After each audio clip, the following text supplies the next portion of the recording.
ಆಕಾಶವಾಣಿ ಧಾರವಾಡ. ಆವು ಈವಿನ ನಾವು ನೀವಿಗೆ ಯಾನು ತಾನದ ತನನನ ನಾನು ನೀನಿನ ಈ ನೀನಾನಿಗೆ ಬೇನೆ ಏನು ಜಾಣೀನ. ಬೇಂದ್ರೆ ಬೆರಗು. ಡಾಕ್ಟರ್ ದ.ರಾ. ಬೇಂದ್ರೆ ಅವರ 4 ತಂತಿಗೆ ಜ್ಞಾನಪೀಠ ಪ್ರಶಸ್ತಿ ದೊರೆತ ಸುವರ್ಣ ಸಂಭ್ರಮದ ಸಂದರ್ಭದಲ್ಲಿ ವಿಶೇಷ ಸರಣಿ ಕಾರ್ಯಕ್ರಮ ಬೇಂದ್ರೆ ಬೆರಗು.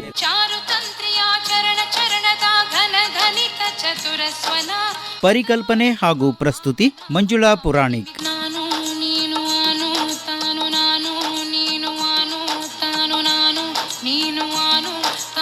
ಪ್ರಸ್ತುತಿ ನೆರವು ರಾಖಿ ಹಾನಗಲ್.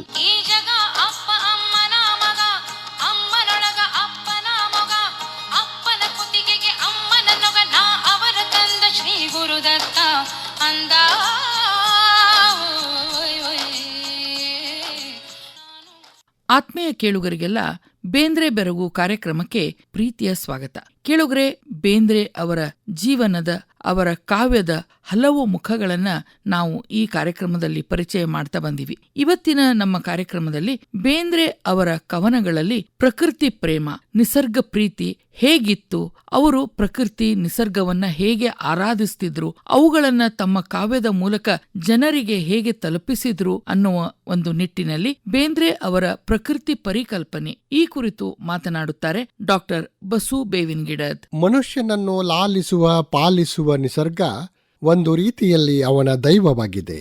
ನಿಸರ್ಗದ ಕಾಯಕ ಕೊಡುವುದೇ ಆಗಿದೆ.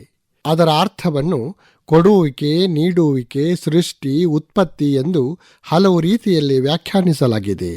ಪ್ರಕೃತಿಯೊಡನೆ ಮನುಷ್ಯ ಜೀವನದ ಕೊಂಡಿ ಎಂದೆಂದೂ ಬಿಡಿಸಲಾಗದಂತೆ ಕೂಡಿಕೊಂಡಿದೆ. ಬೇಂದ್ರೆಯವರು ತಮ್ಮ ಅನುಭವಗಳನ್ನು ತುಂಬ ಸ್ವಾಭಾವಿಕ ರೀತಿಯಲ್ಲಿ ಕವಿತೆಗಳನ್ನಾಗಿಸಿದರು. ತಾವು ಪಟ್ಟ ಪಾಡನ್ನೇ ಅವರು ಹಾಡಾಗಿಸಿದರು. ಇಳೆಯಲ್ಲಿ, ಮುಗಿಲಲ್ಲಿ, ಮಳೆಯಲ್ಲಿ, ಹೊಳೆಯಲ್ಲಿ, ಚಳಿಯಲ್ಲಿ, ಬಿಸಿಲಲ್ಲಿ, ಸೂರ್ಯಚಂದ್ರರಲ್ಲಿ, ಅರಳುವ ಹೂವಿನಲ್ಲಿ, ಕೋಗಿಲೆ ಪಾತರಗಿತ್ತಿಗಳಲ್ಲಿ ಅವರು ತಲ್ಲೀನರಾಗಿ ಮನುಷ್ಯ ಬದುಕನ್ನು ಕಂಡರು.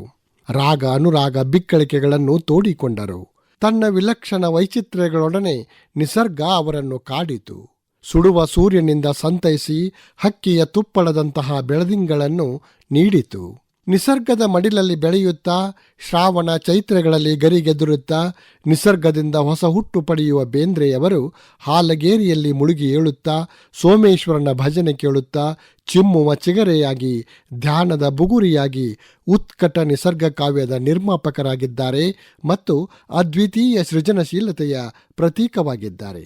ಅವರು ನಿಸರ್ಗವನ್ನು ಅನುಭವಿಸಿದ ಪರಿ ಲೌಕಿಕವೂ ಹೌದು, ಅಲೌಕಿಕವೂ ಹೌದು. ಬೇಂದ್ರೆಯವರು ನಿಸರ್ಗವನ್ನು ಗಾಢವಾಗಿ ಹಚ್ಚಿಕೊಂಡಿದ್ದರು. ತಮ್ಮ ತಾಯಿಯಂತೆ ಅದನ್ನು ಪ್ರೀತಿಸಿದರು. ಪ್ರಕೃತಿಯನ್ನು ಅದರ ವೈವಿಧ್ಯತೆಯಲ್ಲಿ ಅರ್ಥೈಸಿಕೊಂಡರು ಮತ್ತು ಅದನ್ನು ತಮ್ಮ ಕಾವ್ಯದ ಬಹುಮುಖ್ಯ ಪ್ರತಿಮೆಯಾಗಿಸಿಕೊಂಡರು. ಕನ್ನಡ ಹಾಗೂ ಮರಾಠಿ ಎರಡೂ ಭಾಷೆಗಳಲ್ಲಿ ಬೇಂದ್ರೆಯವರಿಗೆ ಪ್ರಭುತ್ವ ಬಿದ್ದುದರಿಂದ ಸ್ನೇಹಿತರೊಡನೆ ಕನ್ನಡ, ಮರಾಠಿ ಕಾವ್ಯವಾಚನ, ಚರ್ಚೆ, ಚಿಂತನೆಗಳನ್ನು ಮಾಡಿ ಸಾಹಿತ್ಯದ ಜ್ಞಾನವನ್ನು ವಿಸ್ತರಿಸಿಕೊಂಡರು. ಎಮರ್ಸನ್, ಕೀಟ್ಸ್, ಶೆಲ್ಲಿ, ವರ್ಡ್ಸ್ವರ್ತ್, ಬೈರಾನ್ನರ ಕಾವ್ಯವನ್ನು ಆಪೋಷಣಗೈದರು. ಆ ದಿನಗಳಲ್ಲಿಯೇ ಶ್ರೀ ಅರವಿಂದರ ಆರ್ಯ ಪತ್ರಿಕೆಯ ಪ್ರಭಾವಕ್ಕೆ ಬೇಂದ್ರೆಯವರು ಒಳಗಾದರು. ಬೇಂದ್ರೆಯವರು ತಮ್ಮ ಜೀವಿತದ ಕೊನೆಯ ಘಳಿಗೆಯ ತನಕ ಧಾರವಾಡದ ನೆಲವನ್ನೇ ಉಸಿರಾಡಿದರು. ಪುಣೆ, ಸೊಲ್ಲಾಪುರಕ್ಕೆಂದು ಅವರು ಹೋದರೂ ಧಾರವಾಡದ ಕಾಮನಕಟ್ಟೆ ಅವರನ್ನು ಕಾಡುತ್ತಿತ್ತು. ಮಂಗಳವಾರ ಪೇಟೆ, ಶುಕ್ರವಾರ ಪೇಟೆ, ಕಾಮನಕಟ್ಟೆ, ಸಾಧನಕೇರಿ ಅವರ ಕಾವ್ಯ ವೃಕ್ಷಕ್ಕೆ ನೀರು ಹಣಿಸುವ ತಾಣಗಳಾದವು. ಧಾರವಾಡದ ನಿಸರ್ಗ ವಿವರಗಳನ್ನು ಬೇಂದ್ರೆಯವರು ಕಟ್ಟಿಕೊಡುವ ರೀತಿ ತುಂಬಾ ಆಪ್ಯಾಯಮಾನವಾದುದು. ಅಂತಹ ಕವಿತೆಗಳನ್ನು ಓದುವಾಗ ಅದು ನಮ್ಮ ಕಣ್ಮುಂದೆಯೇ ಬಂದಂತಾಗುತ್ತದೆ. ಪ್ರಕೃತಿಯ ರಮಣೀಯತೆ, ಸಂಪನ್ನತೆ, ಸಿರಿತನ, ಅದರ ಬೆರಗು, ಅದು ಹೊದ್ದಿರುವ ಹಸಿರು, ನೆಲವನ್ನೇ ನಂದನವನವನ್ನಾಗಿ ಉಂಟು ಮಾಡಿರುವ ಅದರ ಮಾಂತ್ರಿಕತೆಗೆ ಸಹೃದಯರು ವಿಸ್ಮಯರಾಗುತ್ತಾರೆ. ಲೌಕಿಕತೆಯನ್ನು ಬಣ್ಣಿಸುತ್ತಲೇ ಅಲೌಕಿಕತೆಯ ವಿವರಗಳನ್ನು ಅವರು ಕೊಡುವ ರೀತಿ ಕನ್ನಡ ಕಾವ್ಯದಲ್ಲಿಯೇ ವಿಶಿಷ್ಟವಾದುದು. ಮಳೆಯಾದರೆ ನೆಲಕ್ಕೆ ಹರೆಯ ಬಂದಂತೆ ಎಂದು ಅವರು ಹೇಳುವುದು ಎಷ್ಟೊಂದು ಸೊಗಸು. ಬಾರೋ ಸಾಧನ ಕೇರಿಗೆ ಮರಳಿ ನಿನ್ನಿ ಊರಿಗೆ, ಬಾರೋ ಸಾಧನ ಕೇರಿಗೆ. ಮಲೆಯ ಮೊಗವೇ ಹೊರಳಿದೆ, ಕೋಕಿಲಕ್ಕೆ ಸವಿ ಕೊರಳಿದೆ, ಬೇನಿಗೂ ಬೆರಳಿದೆ, ನೆಲಕ್ಕೆ ಹರೆಯವು ಮರಳಿದೆ, ಭೂಮಿ ತಾ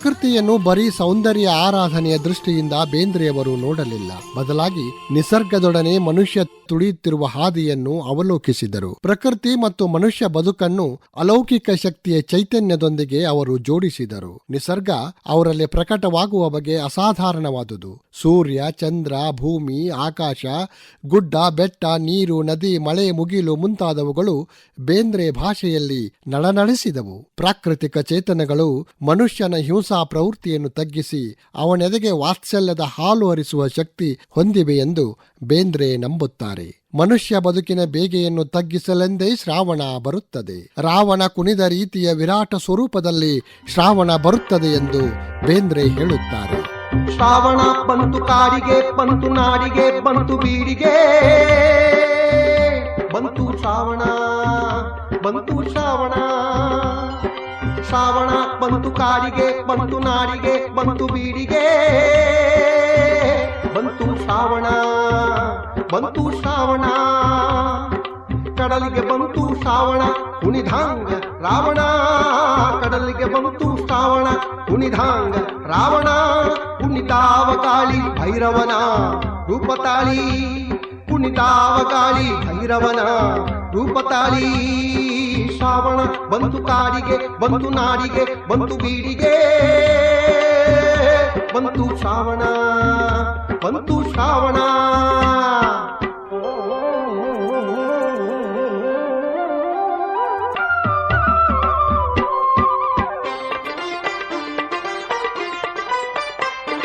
ಶ್ರಾವಣ ಬಂತು ಕಟ್ಟಕ, ರಾಜ್ಯ ಪಟ್ಟಕ, ಬಾಣ ಮಟ್ಟಕ.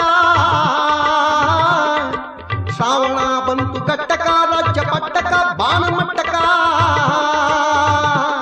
ಏರ್ಯಾವ ಮುಗಿಲು ರವಿಕಾಣೆ ಹಾಡೆ ಹಗಲು, ಏರ್ಯಾವ ಮುಗಿಲು ರವಿಕಾಣೆ ಹಾಡೆ ಹಗಲು. ಶ್ರಾವಣ ಬಂತು ಕಾಡಿಗೆ, ಬಂತು ನಾಡಿಗೆ, ಬಂತು ಬೀಡಿಗೆ, ಬಂತು ಶ್ರಾವಣ. ಬೆಳಕು ಅದು ಸೂರ್ಯನದಿರಲಿ ಅಥವಾ ಚಂದ್ರನದಿರಲಿ, ಬೇಂದ್ರೆ ಕವಿತೆಯನ್ನು ಪ್ರವೇಶಿಸುವ, ಆವರಿಸುವ ಮತ್ತು ಅದನ್ನು ಪ್ರತಿಫಲಿಸುವ ರೀತಿ ತುಂಬಾ ವಿಶಿಷ್ಟವಾದುದು. ಬೆಳಕನ್ನು ಕುರಿತ ಅವರ ಕವಿತೆಗಳು ತಮ್ಮೊಳಗಿನ ಉಜ್ವಲ ಬೆಳಕಿನಿಂದ ಪ್ರಕಾಶಿಸುತ್ತವಷ್ಟೇ ಅಲ್ಲ, ಮರಳಿ ನಿಸರ್ಗದ ಮೇಲೆ ಬೆಳಕು ಚೆಲ್ಲುತ್ತವೆ, ಅದರೊಡನೆ ಅನುಸಂಧಾನ ನಡೆಸುತ್ತವೆ. ಬೆಳಕಿನೊಡನೆ ಬದುಕನ್ನು ಹೊಂದಿಸುವ ರೀತಿಯೊಂದು ಅವರ ಕವಿತೆಗಳಲ್ಲಿ ನಿರಂತರವಾಗಿ ಕೆಲಸ ಮಾಡುತ್ತದೆ. ಶ್ರಾವಣದ ಕವಿ ಎಂದು ಹೆಸರಾಗಿರುವ ಬೇಂದ್ರೆ ಬೆಳಕಿನ ಕವಿಯೂ ಹೌದು. ಬೆಳಕನ್ನು ಕುರಿತು ಅವರು 100 ಕವಿತೆಗಳನ್ನು ಬರೆದಿದ್ದಾರೆ. ಹಲವಾರು ಕವಿತೆಗಳಲ್ಲಿ ಅದು ಪರೋಕ್ಷವಾಗಿ ಬೆಳಕು ಹಿಡಿಯುತ್ತಿರುತ್ತದೆ. ಬದುಕಿನ ಹಲವು ಸಂಗತಿಗಳ ಮೇಲೆ ಬೆಳಕನ್ನು ಕೇಂದ್ರೀಕರಿಸುತ್ತದೆ. ಮನುಷ್ಯನ ಅಂತರಂಗದ ಅವ್ಯಕ್ತ ನೆಲೆಗಳನ್ನು ಹುಡುಕಿ ಅವುಗಳನ್ನು ದೀಪ್ತಗೊಳಿಸುವ ಕಾಳಜಿಯನ್ನು ಅವರ ಕವಿತೆಗಳು ಮಾಡುತ್ತವೆ. ಆ ಬೆಳಕಿನ ಗುರಿ ಮನುಷ್ಯನ ಆಂತರ್ಯವನ್ನು, ಅವನ ಬಾಳಿನ ಹಾದಿಯನ್ನು ಬೆಳಗುವುದೇ ಆಗಿದೆ. ಬೆಳಗು, ನಸುಕು ಬಂತು ನಸುಕು, ಬೆಳಕಿನ ತಾಯಿ, ಸೂರ್ಯನ ಹೊಳಿ, ಬಿಳಿ ಕಣಿಗಿಲ, ಲಾಸ್ಯವಾಡಬಾರೇ ಉಷಾ, ಚಿಗುರು ಬೆಳಕು, ಬೆಳಕು ಜಾವ, ಮೌನ ಮುಂತಾದ ಕವಿತೆಗಳನ್ನು ಅವರು ಬರೆದಿದ್ದಾರೆ.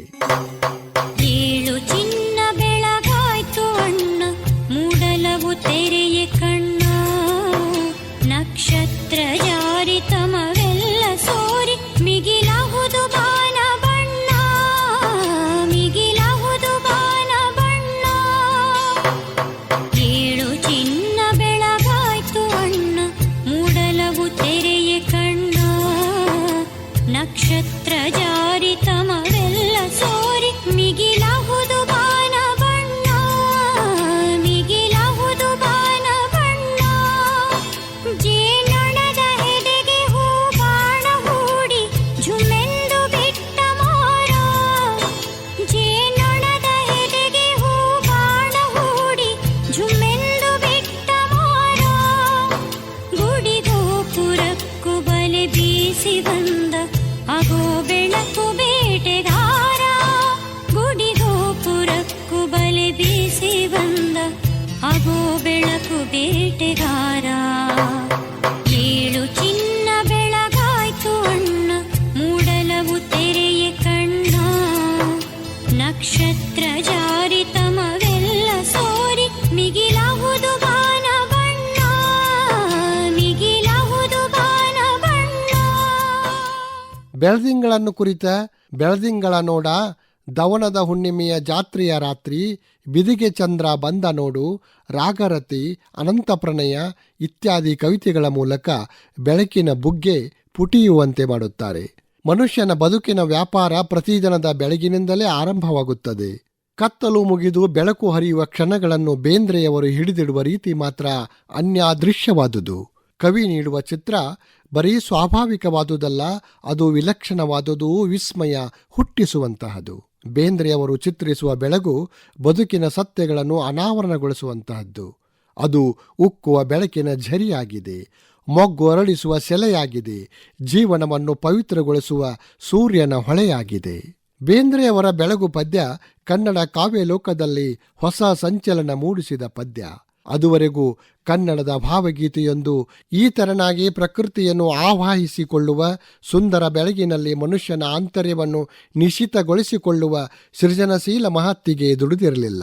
ಜಾನಪದೀಯ ಹಾಗೂ ದೇಸಿ ನುಡಿಗಟ್ಟಿನ ಕಾವ್ಯದ ಆಕೃತಿಯಲ್ಲಿ ಬೇಂದ್ರೆಯವರು ಪ್ರತಿಭೆಯ ಹೊಸ ಮುಖವನ್ನೇ ತೆರೆದಿಟ್ಟರು. ಎಲೆಗಳ ಮೇಲೆ ಹೂಗಳ ಒಳಗೆ ಅಮೃತದ ಬಿಂದು ಕಂಡವು ಅಮೃತದ ಬಿಂದು, ಯಾರಿರಿಸಿರುವರು ಮುಗಿಲ ಮೇಲಿಂದಿಲ್ಲಿಗೆ ತಂದು, ಈಗ ಇಲ್ಲಿಗೇ ತಂದು.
ಕಣ್ಣಿಗೆ ಕಾಣದ ಚೈತನ್ಯ ಶಕ್ತಿ ಮುಗಿಲಿನ ಅಮೃತವನ್ನು ನೆಲಕ್ಕೆ ಹರಿಸಿದೆ ಎಂದು ಕವಿ ಹೇಳುವುದು ನಮಗೆ ಗೊತ್ತಾಗುತ್ತದೆ.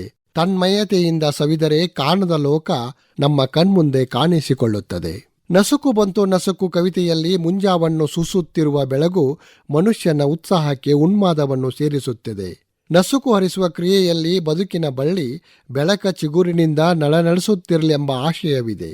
ಬೆಳಕು ಗಾಳಿ ತಾಕಿ ಚಳಿತು, ಇರುಳ ಮರವು ಒಡೆದು ತಳಿತು, ಅರುಣಗಂಧ ಹರುಹಿ ಒಳಿತು, ನಸುಕು ಬಂತು ಬೆಳಕು ಗಾಳಿ ತಾಕಿ ಚಳಿತು. ಬೆಳಕು ಪಸರಿಸುತ್ತಾ 100 ದಾರಿಯಲ್ಲಿ ನಮ್ಮೆದುರು ನಡೆದು ಬರುವಾಗ ನಾವು ಬೆಳಕಿನತ್ತ ನಡೆಯಲಾರೆವೇ ಎನ್ನುವ ಪ್ರಶ್ನೆಯನ್ನು ಬೇಂದ್ರೆ ಹಾಕಿಕೊಳ್ಳುತ್ತಾರೆ. ಜೀವ ಸಂಚಲನ ಕಿರಣವಾಗಿ, ವಾತ್ಸಲ್ಯಕ್ಕೆ ಬಾಯಾಗಿ, ನಸುಕಿನ ಶುಭ್ರ ನಗೆಯಾಗಿ ಅಖಿಲ ಜೀವಜಾತವನ್ನು ಪೊರೆಯುವ ತಾಯಿಯ ಸ್ವರೂಪದಲ್ಲಿ ಸೂರ್ಯನ ಬೆಳಕನ್ನು ಕವಿ ಕಾಣುತ್ತಾರೆ. ಬಾರೆ ಬೆಳಕಿನ ತಾಯಿ ಜೀವ ಜೀವದ ಬಾಯಿ, ಅಂಬೆಗರಿಯುತ್ತ ಬಾ ತಾರೆ ಮಾಮಾಯಿ, ಹಣ್ಣು ಹೂಕಾಯಿ ಬಾರೆ ಬೆಳಕಿನ ತಾಯಿ. ಬದುಕ ಲೋಕಕ್ಕೆ ಹರಿದು ಬರುವ ಬೆಳಕು ಒಂದು ದೊಡ್ಡ ಹೊಳೆಯಾಗುವ ಬಗೆಯನ್ನು ಬೇಂದ್ರೆ ಕಟ್ಟಿಕೊಡುವುದು ತುಂಬ ಮಹತ್ವದ್ದಾಗುತ್ತದೆ. ಬಂದಾದ ಸೂರ್ಯನ ಹೊಳಿ, ಬಂದಾದ ಸೂರ್ಯನ ಹೊಳಿ, ನಡಿ ಮೈತೊಳಿ ನೀರಿನಾಗಿಳಿ, ಬಾ ಗೆಣೆಯ ಯಾಕ ಮೈಚಳಿ, ಬಂದಾದ ಸೂರ್ಯನ ಹೊಳಿ.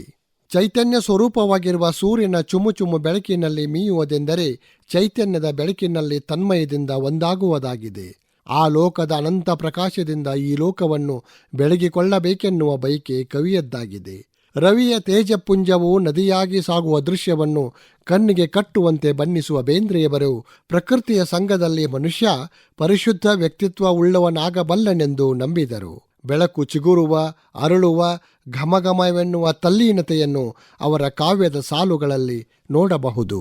ಚಿಗತದ ನಸುಕಿನ ಚಿಗುರು ಘಮಘಮ ಅಗುರು, ಗಂಧದ ತಿಗುರು ಅಳ್ಳ್ಯಾದ ಹೊತ್ತು ಹೂ ಹಗರು. ಹೊತ್ತು ಅರಳಲಿಕ್ಕೆ ಸಾಧ್ಯವಾಗುವುದಾದರೆ, ಬೆಳಕಿನ ಬಳ್ಳಿ ಕುಡಿಯೊಡೆಯಬಲ್ಲುದಾದರೆ ಮನಸ್ಸು ಜ್ಯೋತಿಯ ನರಸುತ್ತಾ ಹೋಗುವುದಕ್ಕೆ ಯಾಕೆ ಸಾಧ್ಯವಿಲ್ಲ ಎನ್ನುವ ಪ್ರಶ್ನೆಯನ್ನು ಕವಿ ಕೇಳುತ್ತಾರೆ. ನಿಸರ್ಗದ ಹೊರನೋಟಗಳನ್ನು ಮಾಂತ್ರಿಕನಂತೆ ಬಣ್ಣಿಸುತ್ತಲೇ ಆಂತರ್ಯವನ್ನು ತಟ್ಟಿ ಮುಗಿಲಿಗೆ ಸೇತುವೆ ಕಟ್ಟುವುದು, ಸೃಷ್ಟಿ ಸಾಧಿಸಿರುವ ಪರಿಪೂರ್ಣತೆಯನ್ನು ಅರಿಯುವುದು ಅವರ ಕವಿತೆ ನಿರ್ವಹಿಸುವ ಆಶಯವಾಗಿದೆ. ಬಂತಿದೋ ಶೃಂಗಾರ ಮಾಸ ಎನ್ನುವ ಪದ್ಯದಲ್ಲಿ ಅವರು ದಾಂಪತ್ಯದ ನಡಿಗೆಯನ್ನು ನಿಸರ್ಗದೊಂದಿಗೆ ಜೋಡಿಸುವ ಪರಿ ತುಂಬಾ ವಿಸ್ಮಯ ತರಿಸುತ್ತದೆ.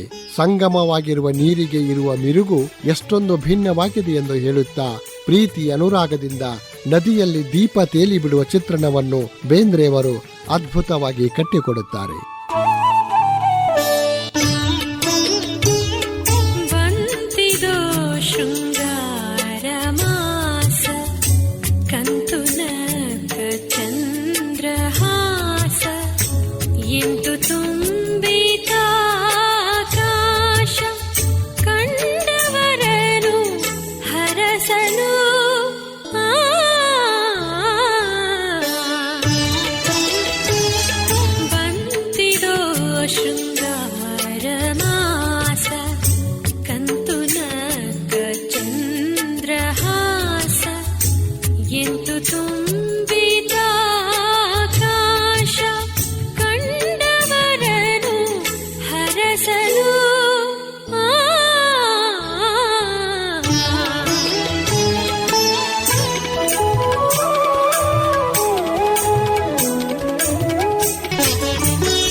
ಬೇಂದ್ರೆಯವರ ಬೆಳದಿಂಗಳು ನೋಡ ಎನ್ನುವ ಲಾವಣಿ ರೂಪದ ಕವಿತೆಯಲ್ಲಿ ಚಂದ್ರಮನ ನುಣುಪಾದ ಬೆಳಕು ಒಂದು ಭಿನ್ನ ಕಾಲವನ್ನು ನಿರ್ಮಿಸುತ್ತದೆ. ಕಲಿಕಪ್ಪು ಎಲ್ಲಿನೂ ಇಲ್ಲ ಒಂದೇ ಸವನೆಲ್ಲ, ಎಲ್ಲಾನು ನುಣುಪು ಎಲ್ಲಾನು ನುಣುಪು. ಇದು ಹಾಲಗಡಲಿನ ಸೀಮಿ, ಇದು ಹಾಲಗಡಲಿನ ಸೀಮಿ. ಚಂದ್ರಮನೆ ಸ್ವಾಮಿ ಚಂದ್ರಮನೆ ಸ್ವಾಮಿ, ಏನಂತ ಹಂದರದ ಈಡ, ಬೆಳುದಿಂಗಳ ನೋಡ ಬೆಳುದಿಂಗಳ ನೋಡ.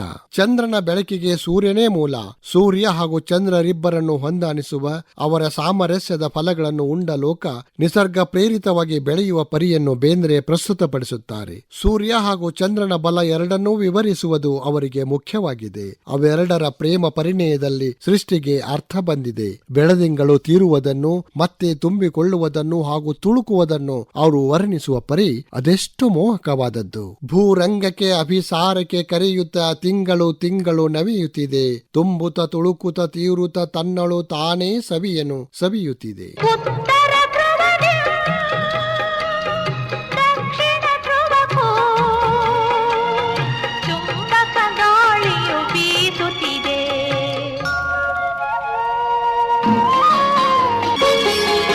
ಅಕ್ಷಿನಿ ಮೀಲನ ಮಾಡದ ನಕ್ಷತ್ರದ ಗಣ ಗಗನದಿ ಹಾರದಿದೆ. ಅಕ್ಷಿನಿ ಮೀಲನ ಮಾಡದ ನಕ್ಷತ್ರದ ಗಣ ಗಗನದಿ ಹಾರದಿದೆ. ಬಿದಿಗೆಯ ಬಿಂಬಾಧರದಲ್ಲಿ ಇಂದಿಗೂ ಮಿಲ ಮಿಲನದ ಚಿಹ್ನವು ತೋರದಿದೆ, ಮಿಲನದ ಚಿಹ್ನವು ತೋರದಿದೆ. ಉತ್ತರ ಧ್ರುವದಿ ದಕ್ಷಿಣ ಧ್ರುವಕ್ಕೂ ಚುಂಬಕ ಗಾಳಿಯು ಬೀಸುತ್ತಿದೆ. ಸೂರ್ಯನ ಬಿಂಬಕ್ಕೆ ಚಂದ್ರನ ಬಿಂಬವು. ಬೇಂದ್ರೆಯವರ ಸೂರ್ಯ ಪ್ರಖರ ಬೆಂಕಿಯಂತಹ ವಾಸ್ತವವನ್ನು ಎದುರುಗಿಟ್ಟರೆ, ಚಂದ್ರ ಕಲ್ಪನೆಯ ಗರಿ ಹಚ್ಚಿಕೊಂಡು ಕನಸುಗಳನ್ನು ಕರೆಯುತ್ತಾನೆ. ಸೂರ್ಯ ತನ್ನ ಪಕ್ವತೆಯನ್ನು ಬೆಳದಿಂಗಳಿನಲ್ಲಿ ತೋರಿಸುತ್ತಾನೆ ಎನ್ನುವ ಅರ್ಥವನ್ನು ದವನದ ಹುಣ್ಣಿಮೆಯ ಜಾತ್ರೆಯ ರಾತ್ರಿ ಎನ್ನುವ ಕವನ ಒದಗಿಸುತ್ತದೆ. ಬಿಸಿಲು ತನ್ನ ನಮ್ರತೆಯನ್ನು ಹಾಗೂ ಕಾರುಣ್ಯದ ರೂಪಾಂತರವನ್ನು ಬೆಳದಿಂಗಳಲ್ಲಿ ಪಡೆದಿದೆ. ಹಣ್ಣಾದ ಬಿಸಿಲ ಬಣ್ಣಾನ ಕಳತು ಬೆಳದಿಂಗಳಾತೋ ಏನೋ, ಹರದಾದ ಬಾನಜೇನೋ. ತನ್ನ ಉರಿಯನ್ನು ಶಾಂತಗೊಳಿಸಿರುವ, ತನ್ನ ಸಾಮರ್ಥ್ಯದಲ್ಲಿ ಪ್ರೌಢಿಮೆಯನ್ನು ಮೆರೆದಿರುವ, ವಿನಯದಿಂದ ಬಾಗಿರುವ ಸೂರ್ಯನ ಚಿತ್ರವನ್ನು ಬೇಂದ್ರೆಯವರು ಕೊಡುತ್ತಾರೆ. ಸೂರ್ಯ ಚಂದ್ರರು ಬೆಳಗುವಂತಹ ಸೃಷ್ಟಿಯಲ್ಲಿ ಇಳೆಯೂ ಸಂತಸದಿಂದ ಪಾಲ್ಗೊಳ್ಳುತ್ತದೆ. ಹಾಗಾಗಿ ಬಯಲು ಗುಡಿಯಾಗಿ, ಪ್ರಕಾಶ ಪರಮಾತ್ಮನಾಗಿ, ಭೂಮಿ ಅವನ ಪೀಠದ ಹಾಗೆ ಕಾಣಿಸುತ್ತದೆ ಎಂದು ಬೇಂದ್ರೆ ಭಾವಿಸುತ್ತಾರೆ. ಆಕಾಶ ಅನಿಸ್ತದ ಗುಡಿಯ ಹಾಂಗ, ಪ್ರಕಾಶ ಮಹಾಲಿಂಗ, ನೆಲ ಅಗಲ ಪೀಠದಾಂಗ. ಪರವಶಗೊಳಿಸುವ ಒಂದು ಪ್ರತಿ ಸೃಷ್ಟಿ ಚಂದ್ರನ ಬೆಳಕಿನಲ್ಲಾಗುತ್ತದೆ ಎಂದು ಬೇಂದ್ರೆ ನಂಬಿದ್ದರು. ರಾತ್ರಿಯಲ್ಲ ನಮ್ಮ ಆದಿ, ರಾತ್ರಿಯಲ್ಲ ಅಂತ್ಯವು, ತಾಯಿ ಬಸಿರ ಬೆಳಕೆ ನಮ್ಮ ಚಿರಂತನದ ಅಂತ್ಯವು. ಬೆಳಕಿನ ಬಾಂಧವ್ಯದಿಂದ ತಾಯಿ ಸೆರಗ ಹಿಡಿದೆವು, ಬೆಳಕಿನಿಂದ ಬಂದೇವನ್ನ ಬೆಳಕಿನತ್ತ ನಡೆದವು. ಸುಲಿಗೆ ಹಿಂಸೆಗಳಿಂದ ಜರ್ಜರಿತವಾಗಿರುವ, ನಿಗಿಸುವ ಮುಗಿಲಿನಿಂದ ಕಂಗೆಟ್ಟಿರುವ ಭೂಮಿ ಮತ್ತೆ ಜೀವ ಕಳೆಯಿಂದ ಚಿಗಿಯಲು, ಸಮೃದ್ಧ ಬೆಳೆಯಿಂದ ಪೃಥ್ವಿ ಕತ್ತೆತ್ತಿ ನಿಲ್ಲಲು ಮಳೆ ಬರುವುದು ಅವಶ್ಯವಾಗಿದೆ. ಪ್ರಖರತೆಯ ನಂತರ ನಿಸರ್ಗದ ಕರುಣೆಯ ಮೋಡ ಒಡೆದು ನೆಲದಲ್ಲಿ ನೀರು ಹರಿಯುವುದು ಇಳೆಗೆ ಹೊಸತನ ಬರುವ ಸಂಕೇತವಾಗಿದೆ. ಜಡಿ ಬಿಟ್ಟುಕೊಂಡು ಮೃಗ ಕುಣಿಲಿ, ಜಗ ನೋಡುತ್ತಿರಲಿ, ಕಸ ಕಡ್ಡಿ ಕೂಡ ಹಸ ಆಗಿ ಹೂ ಹಡಲ್ಗಿ ಹೊತ್ತಿರಲಿ, ಏಳುವ ಬೆಳಿ ಬಾಳುವೆಗಾಗಿ ಕತ್ತ ಎತ್ತಿರಲಿ ಓ ಆಷಾಢ, ಜಡ ಬಿಟ್ಟುಕೊಂಡು ಮೃಗ ಕುಣಿಲಿ. ಜಡಿ ಬಿಟ್ಟಕೊಂಡ ಮೃಗ ಕುಣಿಲಿ, ಜಗ ನೋಡತಿರಲಿ. ಜಡಿ ಬಿಟ್ಟಕೊಂಡ ಮೃಗ ಕುಣಿಲಿ, ಜಗ ನೋಡತಿರಲಿ. ಕಸ ಕಡ್ಡಿ ಕೂಡ ಹಸ ಆಗಿ ಹೂ ಹಡಲಗಿ ಹೊತ್ತಿರಲಿ. ಕಸ ಕಡ್ಡಿ ಕೂಡ ಹಸ ಆಗಿ ಹೂ ಹಡಲಗಿ ಹೊತ್ತಿರಲಿ. ಏಳುವ ಬೆಳಿ ಬಾಳುವಿಗಾಗಿ ಕತ್ತ ಎತ್ತಿರಲಿ. ಓ ಆಷಾಢ, ಓ ಆಷಾಢ, ಓ ಆಷಾಢ, ಆಷಾಢ, ಆಡಿಸ್ಯಾಡ ಬ್ಯಾಡ, ಆಡಿಸ್ಯಾಡ ಬ್ಯಾಡ, ಆಡಿಸ್ಯಾಡ ಬ್ಯಾಡ, ಆಡಿಸ್ಯಾಡ ಬ್ಯಾಡ, ನೆಲ ಹೊಲಗಳೆಲ್ಲ ನೀರಿನಲ್ಲಿ ತೇಲಿ ನಲಿಯಲಿ ಎನ್ನುವ ಅವರ ಆಶಯ ಮಳೆ ಇಳೆಯಲ್ಲಿ ಹಸಿರಿನ ತೇರನ್ನು, ಮಳೆಯ ಉನ್ಮತ್ತತೆಯನ್ನು, ಶ್ರಾವಣ ಜೀವನಕ್ಕೆ ನೀಡುವ ಹೊಸತನವನ್ನು ಬೇಂದ್ರೆಯವರಂತೆ ಅಭಿವ್ಯಕ್ತಿಸಿದವರಿಲ್ಲ.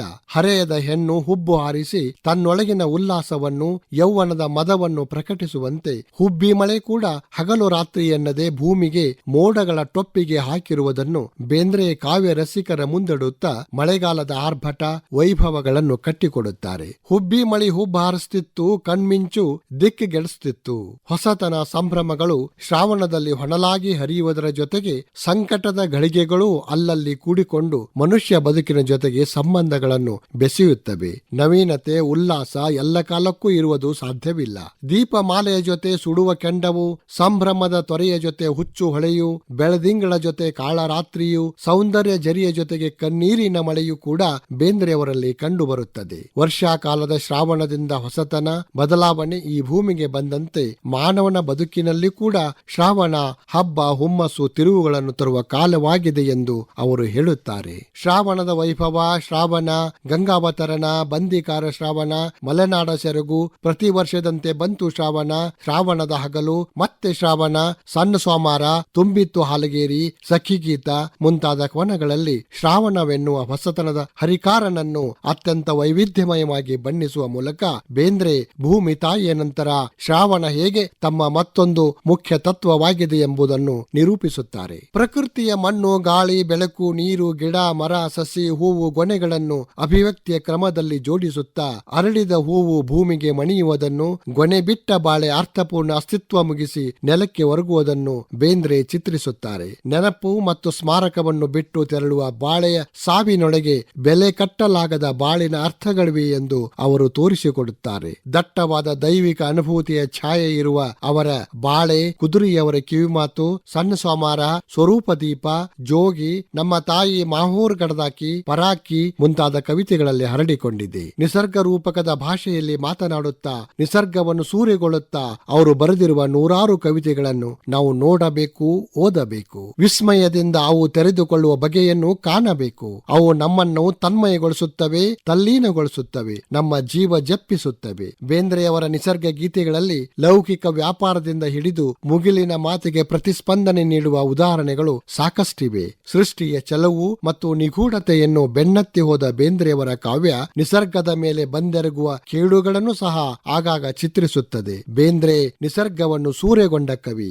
ನಿಸರ್ಗದ ಭಾಷೆಯಲ್ಲಿ ಮನುಷ್ಯ ಅನುಭವಗಳನ್ನು ತುಂಬಾ ವಿಶಿಷ್ಟವಾಗಿ ಚಿತ್ರಿಸಿದ ಕವಿ. ಅವರ ಕವಿತೆಯ ಮಾಂತ್ರಿಕ ಲೋಕ ಹೊಸ ಹೊಸ ಅರ್ಥಗಳನ್ನು ಕೊಡುತ್ತಲೇ ಇರುತ್ತದೆ. ಪ್ರಕೃತಿಯನ್ನ ಪೂಜಿಸುವ, ಆರಾಧಿಸುವ ವರಕವಿ ಬೇಂದ್ರೆ ಅವರ ಹಲವಾರು ಕವನಗಳಲ್ಲಿ ಅವರು ಪ್ರಕೃತಿ ಮಾತೆಯನ್ನ ಪೂಜಿಸಿದ್ದು, ಬೆಳಗನ್ನ ಆರಾಧಿಸಿದ್ದು, ಪ್ರಕೃತಿಯ ಸೌಂದರ್ಯವನ್ನ ತಮ್ಮ ಕವನಗಳಲ್ಲಿ ಸೆರೆ ಹಿಡಿದದ್ದನ್ನ ನಾವು ಅವರ ಹಲವಾರು ಗೀತೆಗಳಲ್ಲಿ, ಕವನಗಳಲ್ಲಿ ಕಾಣುತ್ತೇವೆ. ಕೇಳುಗರೆ, ಇವತ್ತಿನ ಕಾರ್ಯಕ್ರಮದಲ್ಲಿ ಬೇಂದ್ರೆ ಅವರ ಪ್ರಕೃತಿ ಪರಿಕಲ್ಪನೆಯನ್ನ ಕುರಿತು ಇಷ್ಟೊತ್ತಿನವರೆಗೂ ಮಾತನಾಡಿದವರು ಡಾಕ್ಟರ್ ಬಸು ಬೇವಿನಗಿಡದ್. ಮತ್ತೆ ಮುಂದಿನ ವಾರದ ಮತ್ತೊಂದು ಬೇಂದ್ರೆ ಬೆರಗು ಕಾರ್ಯಕ್ರಮದಲ್ಲಿ ಭೇಟಿ ಮಾಡೋಣ. ನಮಸ್ಕಾರ.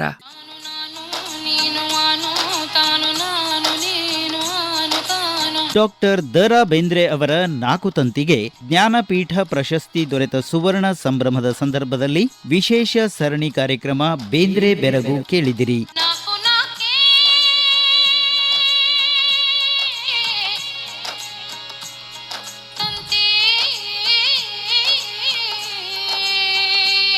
ಪರಿಕಲ್ಪನೆ ಹಾಗೂ ಪ್ರಸ್ತುತಿ ಮಂಜುಳಾ ಪುರಾಣಿಕ್.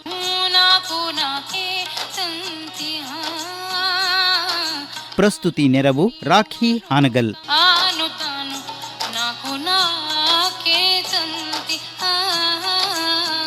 ನಾಕು